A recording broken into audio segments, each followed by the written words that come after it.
I went through this process of building out this space. It was a white box when I got it, put up all the walls, did everything.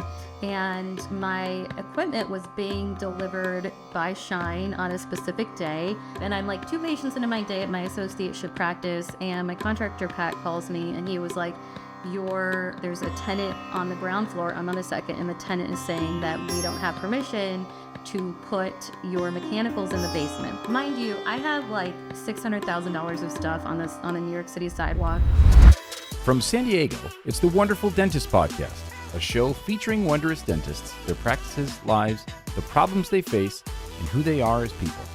In every episode, we dig in and ask the questions you've always wanted to know. So pour yourself a glass, settle in, and let's get comfortable with the uncomfortable. Welcome to the Wonderful Dentist Podcast, where we celebrate the inspiring stories of dentists shaping the future of oral care. I'm your host, Laura Maly. Michael is sitting this one out today, and we are excited to have you join us on our journey. Today, we are talking to Dr. Arti Jagirdar of Flatiron Dental in New York City, and I'm excited to have her here. Welcome. Thank you. It's good to be here. So let's dive in. Tell us a little bit about you and what you're up to in life, and the important nuts and bolts we need to know about who you are. Sure. I'll start at the very beginning. I think so much of my life has been informed by being the child of immigrants. So growing up in this entrepreneurial environment with my parents who had come over from India in 1980, watching them build a business with their own hands, that really led me into seeking out an entrepreneurial goal from the outset. I was brought to dentistry specifically having met a dentist in my hometown, Dr. Jigisha Patel, who allowed me to come and shadow her, and I would clean instruments and answer phones and verify insurances. And it was the first time somebody had really talked to me like an adult, where I really understood that this was an opportunity to own a business, to help people, to work with your hands. And while I always had this sense that I wanted to be in healthcare, I took a little bit of a diversion, applied to art school, followed a career path potentially that could have ended up in a very different place. So it certainly hasn't been linear at all. I do feel that dentistry is very artistic, and I continue to incorporate art into my practice now. I landed in New York City. I've been a dentist for 15 years. I opened a fee-for-service scratch start practice in a very saturated competitive environment. It's been a little more than a year. 6 months into opening, I got breast cancer, and still it's going well. Like I'm okay. I'm better now. And yeah, that's kind of where I am today. I'm on this path of recovery, on refocusing on what the vision has been for the practice and looking to the future. And on top of being an entrepreneur, you're also a mom. Yes, that is really my primary job. I think I guess so many parents would say this, but almost everything I do is for my kids in so many ways. Of course, we want our callings, but the way that I have set myself up to do it is with my children in mind. One of the things I think about is I knew how to be an entrepreneur because I watched my parents do it. I watched that grit firsthand. You know, I joke that we're the CEO, CTO, CMO, janitor, head of HR. All of it is yours, and it's enlivening. You know, I think to have a say in what you're going to do is incredible. I live on the same block as the practice, so the kids will be walking by and wave up to us. If there's some gap in coverage, they know where to hang out, how to turn on the TV. You know, our nanny one day had to take one kid here, the other kid was going to be wherever, and so they know to go get their snacks and hang out with me. So to be able to give my kids, you know, a great education because of the livelihood that dentistry gives us, that's of course the most obvious way that this is supporting my role as a mother. But most importantly, there are very few careers that allow you the kind of flexibility that dentistry allows you to have. Like, I went to Family Friday this morning. I block off a day to be the field trip chaperone. I really get to say when I'm going to be seeing my patients. When I was an associate, I know very few jobs that you can work 2 days a week and make 6 figures. And I've been super grateful to have that. Like, I really could be a mom the way I wanted to be. And also work in a way, you make the sacrifices, but that's a pretty good option to have, honestly.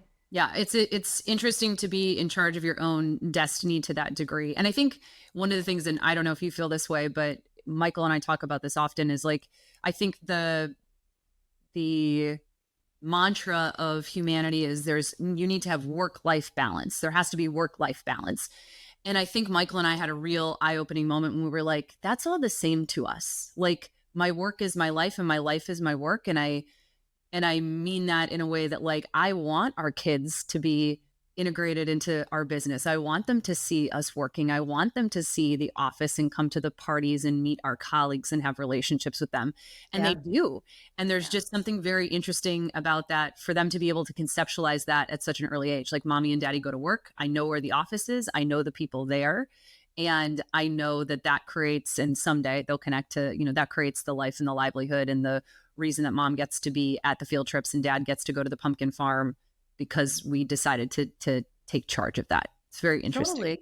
Yeah, I think about that too. I think, I am one person everywhere. It's all one thing to me. We're just living this one life. Having the kids around, not only does it show them the entrepreneurship, but it shows the impact of that, right? To create jobs, to create a culture that people can thrive in, to help other people take care of their families, help their dreams come true, and to empower ourselves to give back in ways that are meaningful that our community might need. I can talk more about why it's great that kids are like in it with us, but you get the gist, and hopefully people that are listening get the idea of this and feel the same. So just to back up for a second, you and I were introduced through Ideal Practices and became quick friends. And I remember some of those early months and weeks when you were navigating your vision, and you came to us as a marketing agency with a really clear vision. And I don't think that's always the case. How did you get to the point where you were like, hey, I know that I want to be a business owner? Did something happen that made that change? And then how did you create or go about creating exactly what you wanted from the get-go? Because anecdotally, a fee-for-service in New York City proper out of the gates is probably one of the most challenging things you could take on.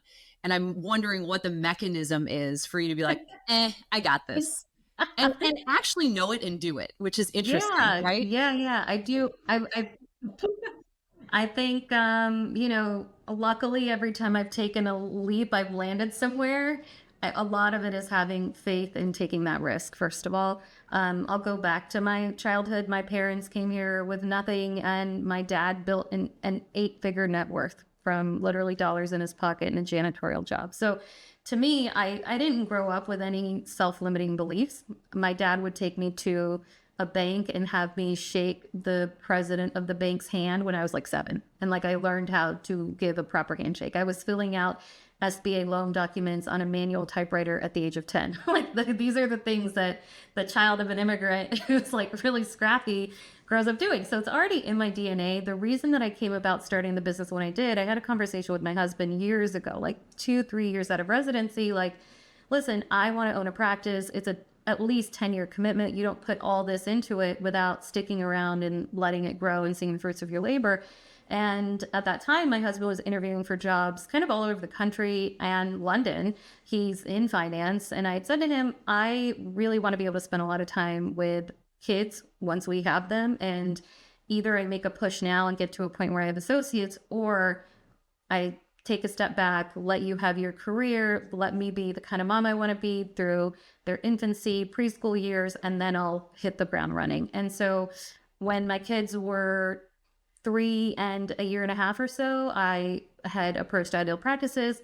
I'm big on paying for good advice. I want to stick to the things that I'm really good at and let other people do the things that they're really good at with, knowing what my goals are, of course. So I do the same thing in the practice. I'm not a micromanager to my team. I know how to do everything that they do. I know how to check everything anybody does for me, but to be able to pay someone for their expertise can only multiply your own excellence in a way, right? Like, to bring you all on and trust that you're going to help me was just another step in even approaching Ideal Practices. And all of this actually came about. Initially, I was going to work with Breakaway. I think Scott Luna is extremely capable and intelligent, and they're wonderful. I know Dental Whale took over, what have you. I always had this vision for having a nonprofit at the same time as a practice, and there's really no language in the Breakaway model and the Dental Whale model of what that meant. They're like, yeah, like people don't really care about that, do your thing, whatever,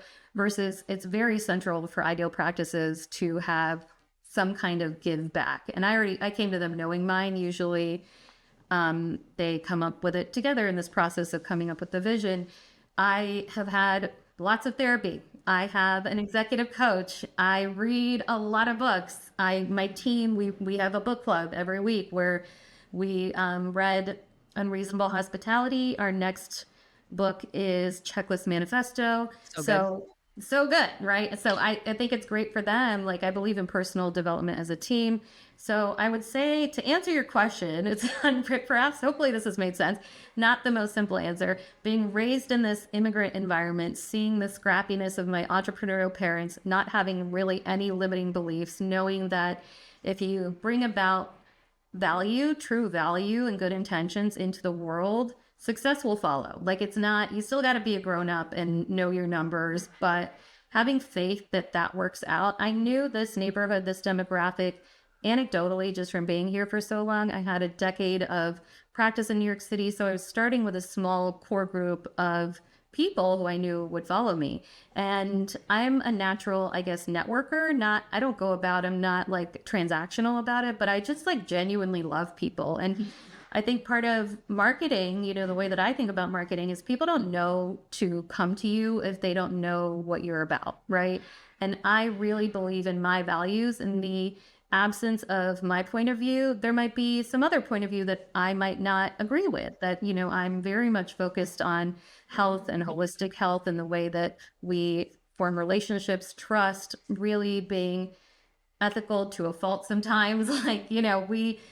I want to know that I've done things in a way that I can feel proud of. I never have trouble falling asleep at night. I know that if I tell someone I can do a thing, I'm going to do it well. And you go from there.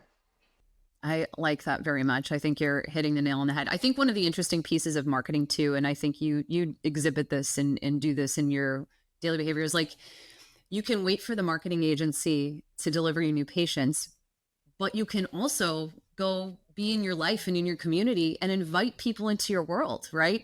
Half of it is extending the invitation to say, I think you like working with me. Like, come on over. I'd love to see you. Right. And having there seems to sometimes be a disconnect in the confidence of like, you've built this beautiful business. You love it. You want to see it grow. And yet when you're out in the environment, you're not inviting people in, and people naturally want to root for other people. People naturally want to be a part of something interesting. People naturally want to move in the direction of someone inviting them to be a part of something, even if it's a dental practice. And so I oftentimes am interested in the fact that I feel like dentists shy away from, they meet somebody new and they're like, well, who's your dentist? I'd love to see you. There's nothing wrong with that. That's great. It is great. That's It is. And caveat. Yeah. And I was talking, it's interesting. I was talking to a patient of mine yesterday. He has his own PR agency and works with larger healthcare companies. And, he was like talking about how you frame networking in your mind. And I never am like, come see me, I'm a dentist. I don't do exactly that. When I was opening, I had several open house events and invited my friends and their friends and made it nice and gave everyone a goodie bag. Just like, I'm here if I can help you, tell your friends, whatever. And then I find honestly that when I'm out in the world, you end up talking about what you do and they'll be like, I need a good dentist. And I'm like, well, I'd love to take care of you. Right. So I'm not like super pushy about it, but it is what it is. Like, everyone needs a dentist and people really want a good dentist. I have patients who have moved overseas who still come see me. Like, the people get really attached to the dentist. So I do feel like dentists do shy away from that. And there's this piece of like being uncomfortable with self-promotion when it's not necessarily self-promotion. It's like really believing in what you stand for. Yeah, it's an invitation. It's an invitation to come together. So I recall in those early days as you were getting the practice up and going,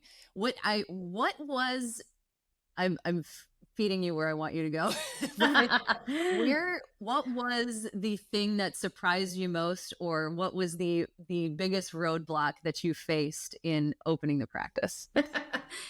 I mean, if you were to ask Liz, who's been my consultant with Ideal Practices, overall, there are many, many hurdles that we face. I think you're referring to a specific story. Is that right?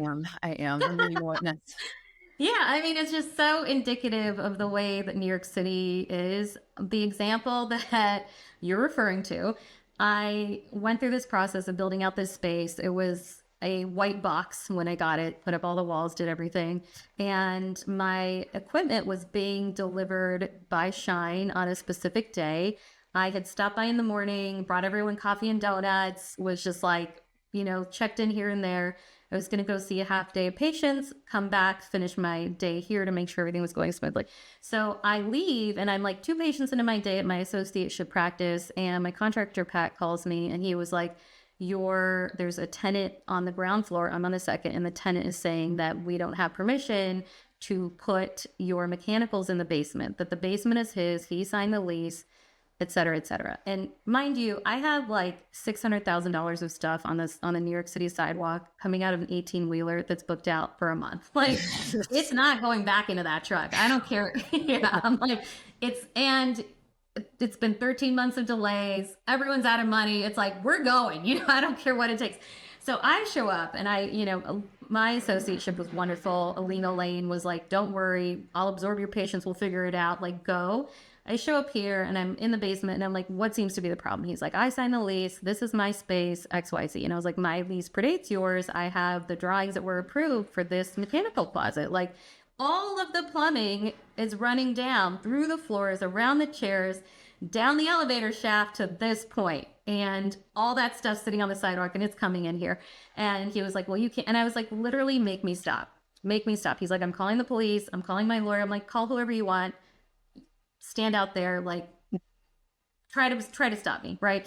And so he's calling the landlord. The landlord sends his agent, and this is the original woman that I had walked through the space with, who had the paperwork, who had everything signed, and she's telling me to stop. And my contractor comes up and he's like, well, she's out there, she's pacing around, she says we can't work, what do you want me to tell her? And I'm surrounded by, like, Dark Horse was here with IT, contractor, his guys, foreman. There's like 10 people in this room, and we were going over drawings and this and that. So he comes up to me like, what do you want me to tell her? And I go, tell her to suck a fat dick. And I think because I had always been this like really chirpy, nice person who would bring donuts, and I was like, really, I would show up to make sure things were going on schedule, but I was never a bitch about anything. So I think they were shocked that I talked that way. I was like, literally, physically make me stop. He's like, do you actually want me to say that to her? And I was like, no, I would not expect you to say anything crude to her, but like, it is what it is. And so I'd gone out of my way to become friends with my landlord. I had his cell phone number and I called him and I was like, here's what's going on. And they basically told the ground floor tenant, they were like, listen, he sends his other guy that I'm on friendlier terms with.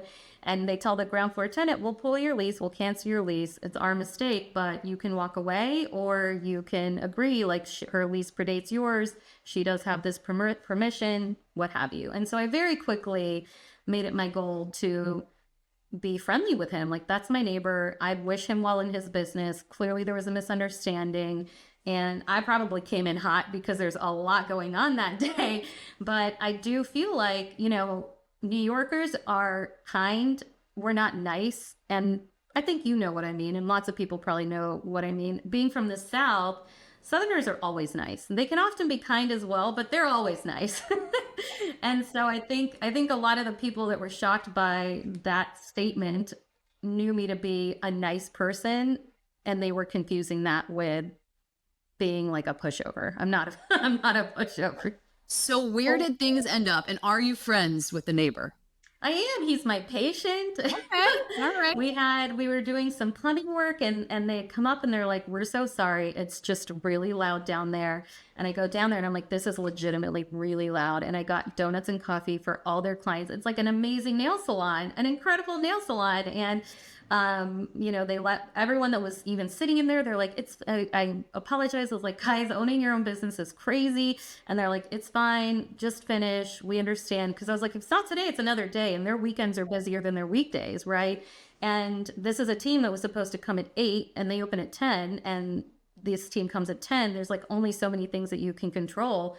So keeping, I think, an amicable relationship with your neighbors is key, because more things are going to come up. When I went back to him and I was like, listen, let me introduce myself properly. I'm sorry if I came across as disrespectful. It's just a lot of pressure on this day. If there's ever a problem, here's my cell phone number. Here's my husband's number in case you're not able to reach me, because I'm with patients. Like, if there's anything I can do for you, let me know. So, I mean, his nail techs have been my patients. I texted him. He was out of the country. I was like, listen, I'm like causing this disruption in your business. I bought everyone there donuts and coffee, and everything seems to be fine. And he thanked me. So yeah, we figured it Good.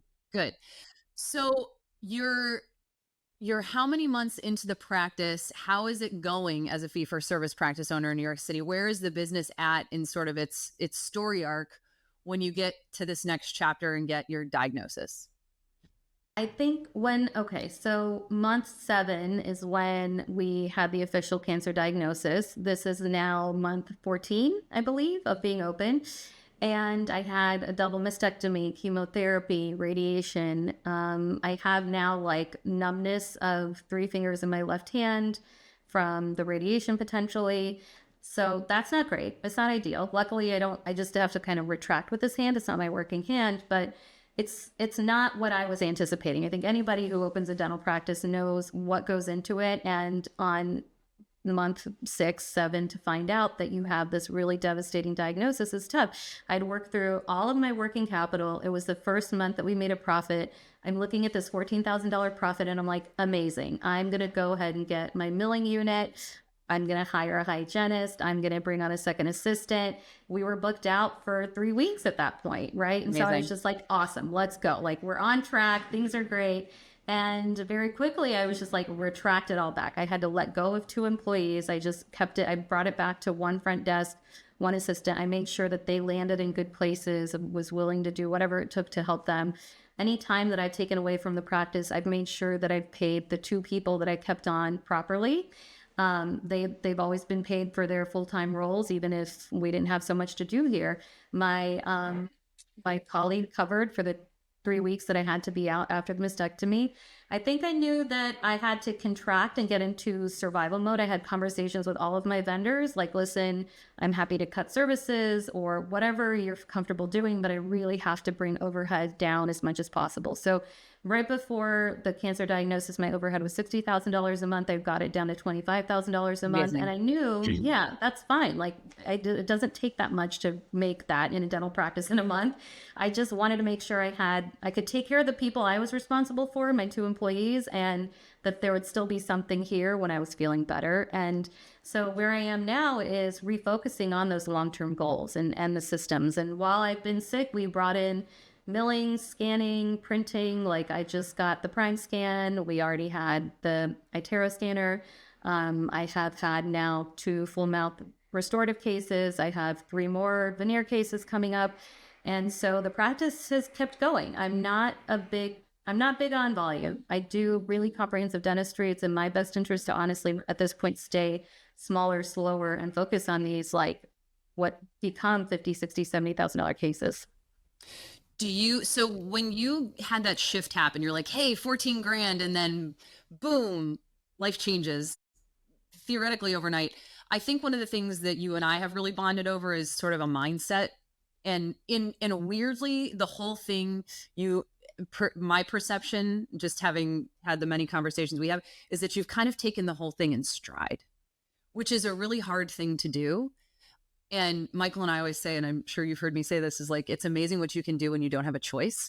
Yeah. Right. Yeah. Yeah. And I'm curious to know, did you feel that way on the inside too, at peace, which is how I've always perceived you for the most part, not to have like, frustration and anger and the why me moment, which of course happens, but you seem to have taken the last 7 months in stride in a way that I feel is unique to humanity. luckily and unluckily have some wisdom in this area. I'm coming into this illness after another major illness. I had open heart surgery in 2019. It caused a retinal stroke. I have a permanent blind spot in the peripheral vision in my left eye. It paralyzed a vocal cord, many painful treatments to regain my voice.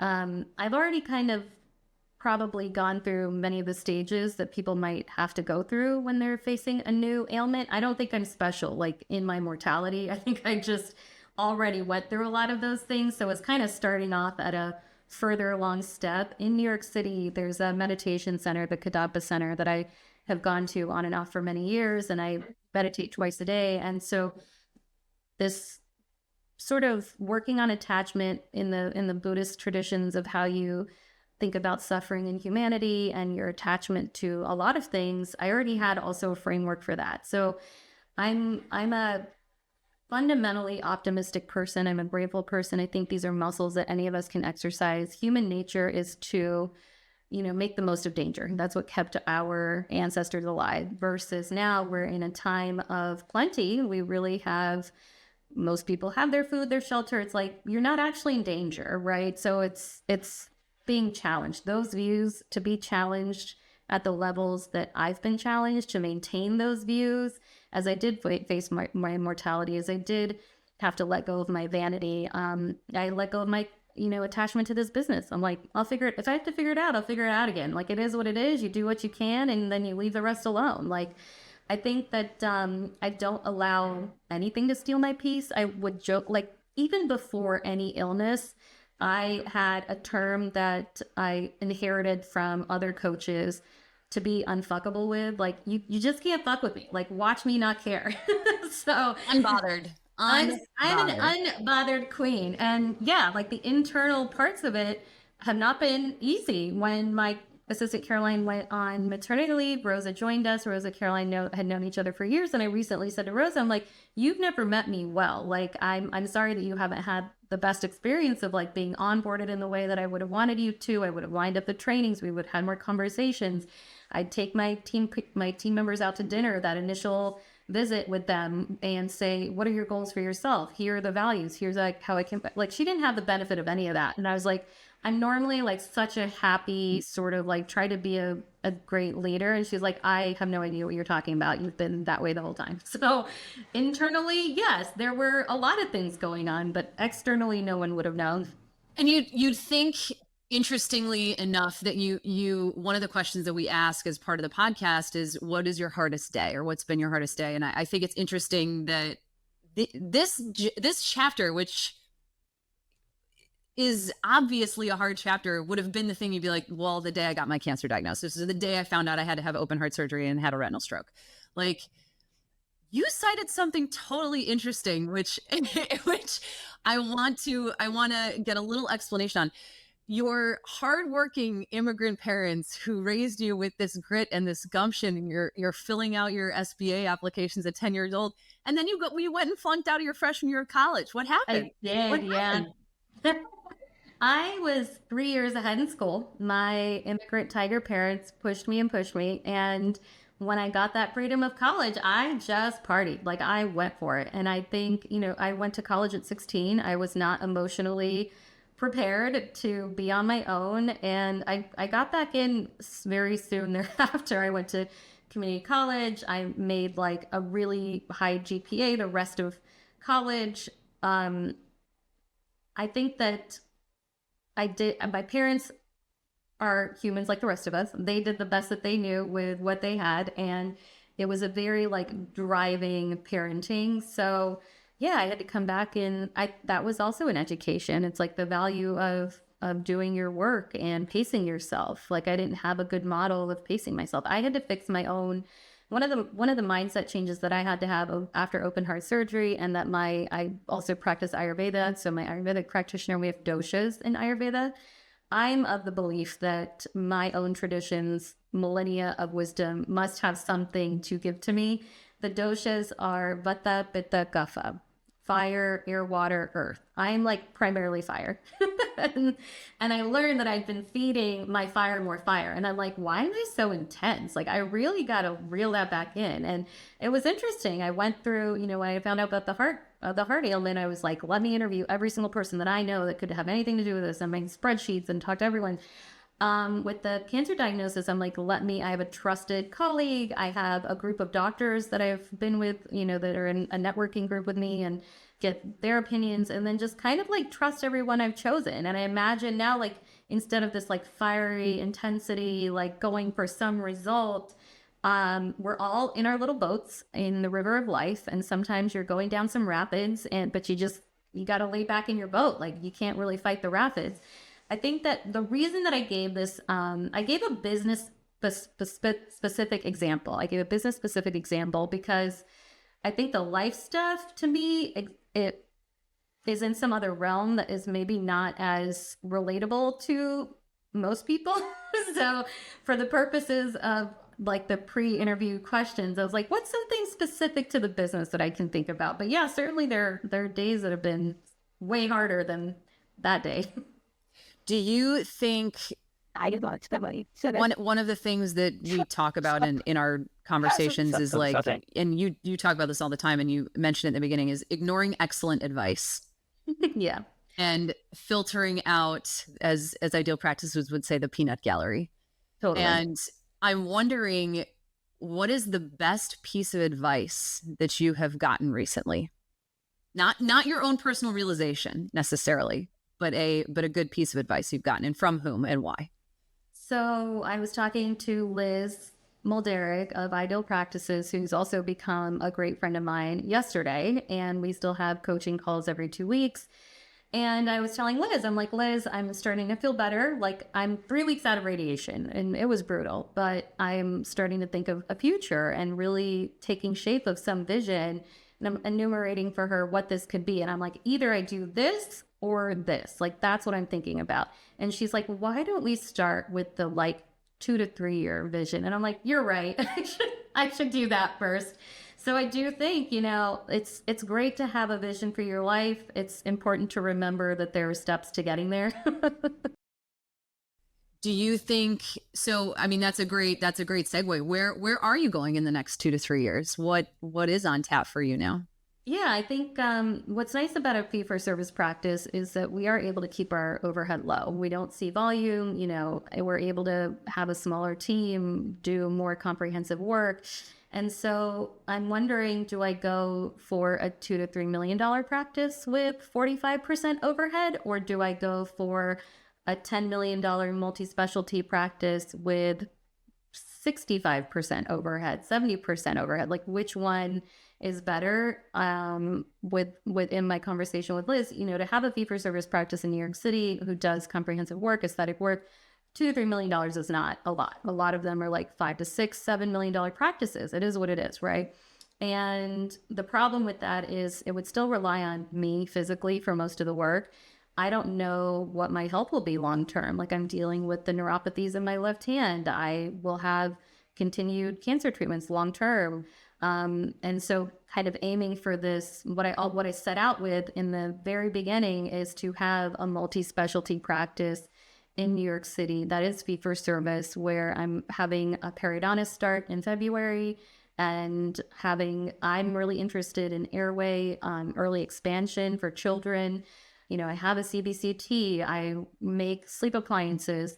I think I wanted to create an atmosphere, an environment that thought about dentistry holistically as it relates to the body. And I don't mean holistic like naturopathic. I mean, like, how do we fit into like overall wellness, and even at the level of how people feel about themselves, right? Like, that's how I think about aesthetics, is that people feel free to express their joy. So to build a practice where the communication is really fine-tuned between the specialties, so we can take on complex cases, get them to the finish line fairly quickly with the best technology, the highest trained people. Like, you'll never find me doing endo, man. Like, I will always refer that to someone, it should be done with a microscope, and there are plenty of general dentists who do it very, very well. No hate to them, but I am not good at that.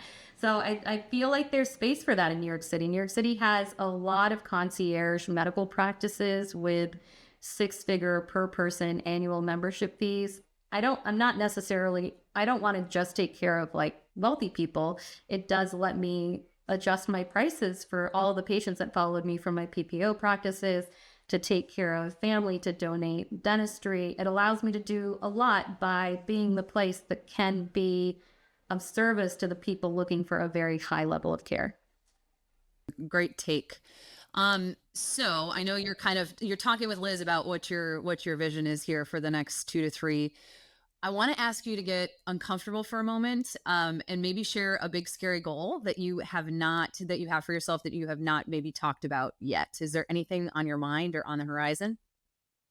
I mean, that's the big scary. I think the $10 million plus multi-specialty practice is the big scary goal. I have 3 chairs and we kind of already need our 4th and 5th chairs. So the growth is there. I'm kind of like, I have to mentally pull the trigger on which path I'm leading towards, because the systems then change, right? Like what we're putting into place so that it can be expanded to other providers is very different from like if it's me and some specialists. So the big scary goal is to have specialists, to have pediatric, airway, ortho, all of us here together so that we can give people an exceptional experience, an exceptional result, really impact overall health in what I think is a very important way. It's a conversation that doesn't come up enough, how much dentistry can impact overall health.